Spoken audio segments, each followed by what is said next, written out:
After a year of trial operation, the world's biggest automated container terminal was officially put into operation right here in Shanghai in December last year. Instead of an army of workers, the job here is entirely done by machinery, including bridge cranes, auto-guided vehicles, and rail-mounted gantry cranes. And the machinery is entirely controlled from afar. I'm Xinhua News Agency correspondent Wu Xiyao reporting at the Shanghai Yangshan Deepwater Port. And this new automated container terminal is actually part of the Yangshan port. And today I'm going to explore around this port and tell you why it is important for connecting trade between China and the rest of the world.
Located on the south of the Donghai Bridge, which is actually one of the longest cross-sea bridges in the world, the new automated container terminal is actually the phase 4 of the Yangshan Deepwater Port.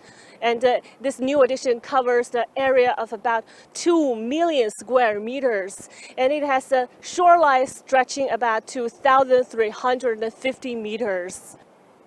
So this year, after its official operation, it is expected to handle about 3 million standard 20-foot shipping containers. But starting from next year, which is the year of 2020, the number will be doubled. That means it is expected to handle about 6.3 million such containers annually.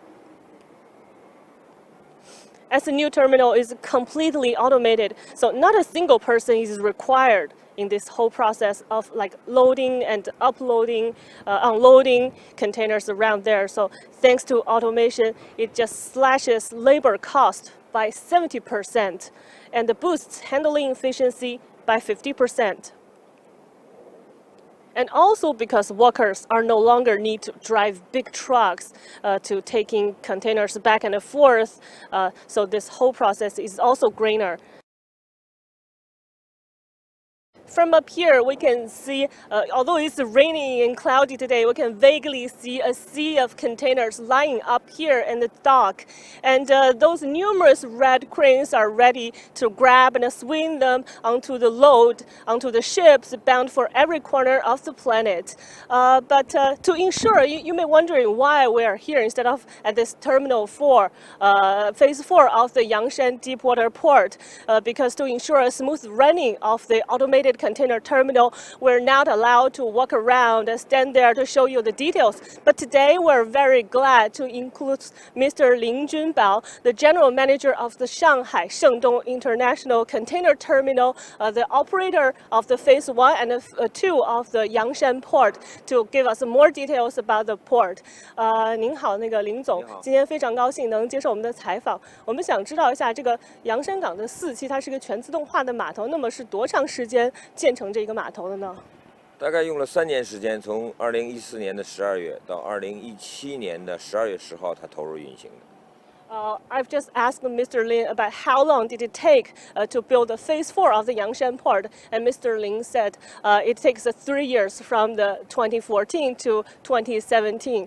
那么我想知道这个洋山港4期它是一个全自动化的码头，那么这个工人呢，以前他需要在码头上工作，现在由于全自动化，他们不需要在码头上工作了。那么他们现在要面临什么样的变化？这个就是我是传统的码头，那么它是一个自动化的码头。最大的区别就在于我的所有的机械上都有工人在操作的，而它因为是自动化的，只需要在控制室里做一些动作。那么对它的挑战，我个人认为就是工人的这种文化素质、这个理论知识各方面的可能要更强一些，而我的工人实操性更强。I've just asked Mr. Lin because this phase 4 of the Yangshan port is automated container terminal. So all the job down there is done by machinery. So I've asked what is the changes to the workers, and Mr. Lin just told me because at this phase 4 terminal and all the work are done by different machinery and cranes, but for the workers work at phase 1, 2, and 3, they are more traditional, and they're still need to do the laborious work at the terminal, and they just carry around the containers onto the ships. And for the workers at the terminal 4, they just need to sit on the control room, monitoring the whole operation, and that's all. 那么我们也知道，就跟这个洋山港，它其实是这个上海非常重要的一部分。它不只是上海港重要的一部分，它也是这个上海整个自贸区非常重要的。上海国际航运中心重要的组成部分。对，那么我们想知道，就在这个上海自贸区中，洋山港扮演了什么样的作用？洋山港扮演了一个就是整个自贸区对外的发展，包括我们长江的经济带，包括国家“一带一路”的这种国家战略。那么现在又提了一个叫长三角一体化的这样一个国家战略。同时我们本身洋山就是上海国际航运中心的重要的组成部分，那么扮演的最实际的就是进出货物的这么一个枢纽的地位。Actually, the Yangshan deepwater port is not only an important part for the Shanghai port, it is also a very important part for the Shanghai Free Trade Zone, which the city began building in 2013. So I've just asked Mr. Lin, so what is the role of the Yangshan port has played in this Shanghai Free Trade Zone? And Mr. Lin just tell me the Yangshan port is very important not only for Shanghai but also for the China's Yangtze River, because the Yangtze River in the East China is a very important economic belt. It also plays a very important role in China's strategic like the Belt and Road Initiative, and it is just the economic core. And because the Yangshan port bring a lot of foreign products here, not only in Shanghai but also can spread to all over to China. 那么林总，我们还想了解一下，就是在我们这个去年是我们国家这个改革开放40周年，那我们国家也释放出了非常积极的信号，说要坚定的这个将改革开放进行到底。那么洋山港在未来可以扮演什么样的角色？洋山港在未来呢，我们现在就是按照总书记的要求，长三角这个更高质量一体化发展，对吧？长三角升成为国家战略以后，我们有一个很大的举动。就是我们现在你看到的，这是我们的南侧岸线。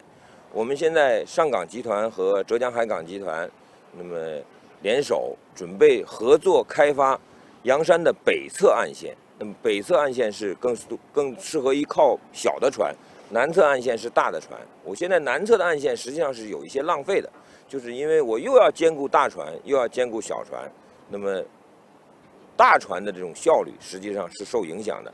如果我北侧的岸线建好以后，那么小船在北侧，大船在南侧，就能更好的发展我们洋山港这个国际中转、水陆中转服务国家长江战略这个作用。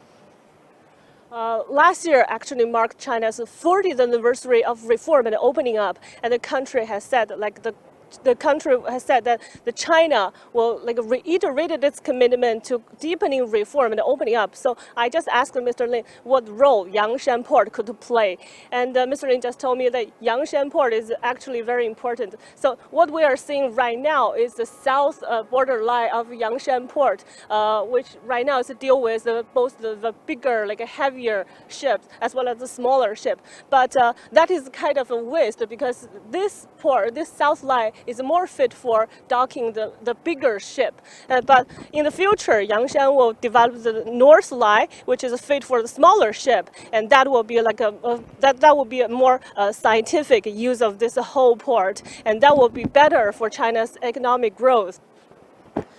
Actually, this is a phase one of the Yangshan port. From here, we can see a lot of containers and red cranes. The construction of the first phase of Yangshan port finished in 2004, following which the Yangshan port began its operation. And Yangshan port is actually a very important part of Shanghai.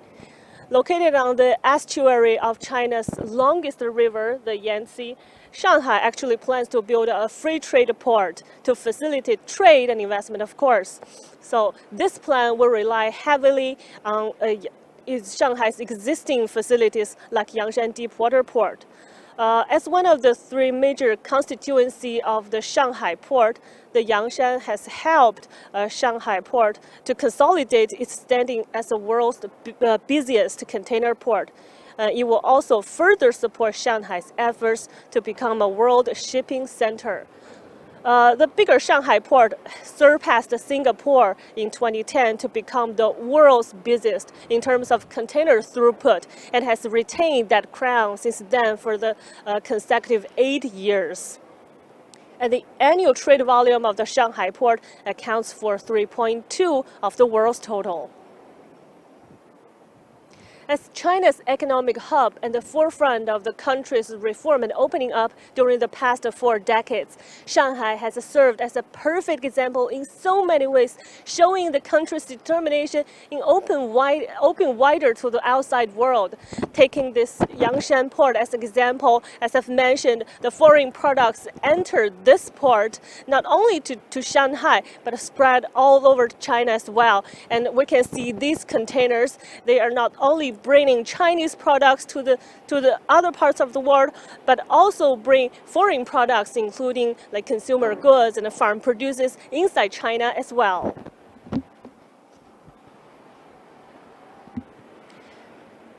As another example, in early November last year, Shanghai hosted the first China International Import Expo. At that expo, around 58 billion US dollar worth of deals were agreed for the year ahead. And this Yangshan port is also part of the Shanghai Free Trade Zone. And the Shanghai Free Trade Zone is another example of China's endeavor in reform and opening up. It is China's first pilot free trade zone set up in 2013. And so far, the country has a total of 12 free trade zones spreading in a vast land from provinces of Fujian and Guangdong on the southeastern coast to inland provinces like Shanxi and Sichuan in the west. This means the country is further opening its market and to attract foreign investment. According to China's official customs data, China's imports increased 14.6% year-on-year in the first 11 months of 2018. Although we don't have the latest figures for the whole year yet, the expected $2 trillion in imports equals the gross domestic product of either Brazil or Italy in 2017. And in the next 15 years, China expects to import goods worth $30 trillion and services worth $10 trillion. To promote imports, China lowered tariffs on an array of products in 2018, and ranging from medicines to vehicles, bringing down the general duty level from 9.8% to 7.5%. And Beijing's resolve to boost imports aimed to send a strong message to the world that China is committed to reform and opening up. According to the Ministry of Commerce, lower tariffs, easier customs clearance, and improved car import policies are expected this year. Opening up has revved up in the finance sector as well. China launched the trading of crude oil futures contracts in Shanghai, the first futures contracts listed on China's mainland to overseas investors. And the foreign firms have been offered the green light to have a 51% ownership of their brokerage ventures, and foreign investment access was also eased in the insurance industry, just to name a few. So, as an example, UBS AG became the first global financial institution to take advantage of the country's new rules to gain a majority stake in its mainland securities joint venture. Another latest example, you may have heard of this, US electric car maker Tesla broke new ground with its Shanghai factory on January 7th, becoming the first to benefit from a new policy allowing foreign car makers to set up wholly owned subsidiaries in China. And the new plant is Tesla's first outside the United States. It is located in Lingang. Actually, Lingang area is not far away from here. It is a high-end manufacturing park in the southeast harbor of Shanghai. It has an annual producing capacity of 500,000 electric cars. So when Tesla's plant in Shanghai starts volume production in 2020, next year, the China-made Tesla cars will play fair with Chinese automakers as the country is scheduled to eliminate various government subsidies on new energy vehicles by that year.